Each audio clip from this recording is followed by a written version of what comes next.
Thank you. Shri Ramesh Bidhuri ji, ये सबके लिए हो गया जिनके कई पत्र मेरे पास आए हैं तो मैंने दिए आपको। धन्यवाद अध्यक्षा जी। आपने मुझे शून्य काल में एक दिल्ली में बड़ी गंभीर समस्या के बारे में बोलने का मौका दिया। माननीय अध्यक्षा जी, दिल्ली में कुछ कॉन्ट्रैक्ट बेस पर टीचर लगाए हुए जिनकी संख्या लगभग 17,000 के लगभग है। पिछले 10 वर्ष से वो कार्य कर रहे हैं। दिल्ली में चलने वाली सरकार ने वायदा किया था कि जब वो सरकार में आएंगे तो सभी लोगों को वो नियमित करेंगे, ऐसी लॉलीपॉप दी थी। और केवल ये मात्र टीचरों की बात नहीं है माननीय अध्यक्षा जी, चाहे डीटीसी में कंडक्टर हो, सफाई कर्मचारी हो, एमसीडी में, एनडीएमसी में हो, डीडीए में हो, सभी विभागों में वायदा किया था हम सबको परमानेंट करेंगे।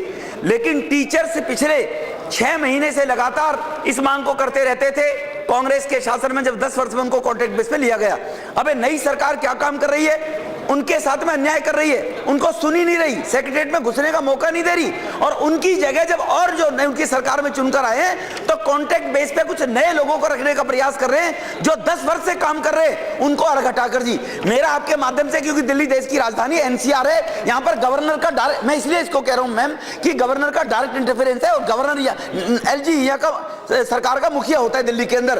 तो ये सरकार, केंद्र सरकार इसमें इंटरफेरेंस करे लेफ्टिनेंट गवर्नर से। और उन टीचरों को और 1 लाख ऐसे कर्मचारी जिनको लॉलीपॉप देकर, क्योंकि टीचरों के साथ ये व्यवहार होगा।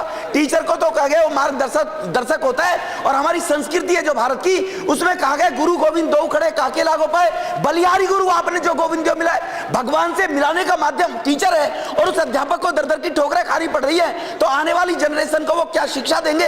उन्हीं के साथ ही संस्कृति के साथ अन्याय हो रहा है। इसलिए गवर्नर के माध्यम से ये प्रेशर उनके ऊपर दबाव होना चाहिए सरकार के ऊपर। जो उनसे वायदे किए सरकार ने, उन टीचरों को अविलंब स्थायी किया जाना चाहिए जिससे स्कूलों की शिक्षा सुचारू रूप से चल सके। आपने मुझे बोलने का मौका दिया, आपका बहुत बहुत धन्यवाद जी।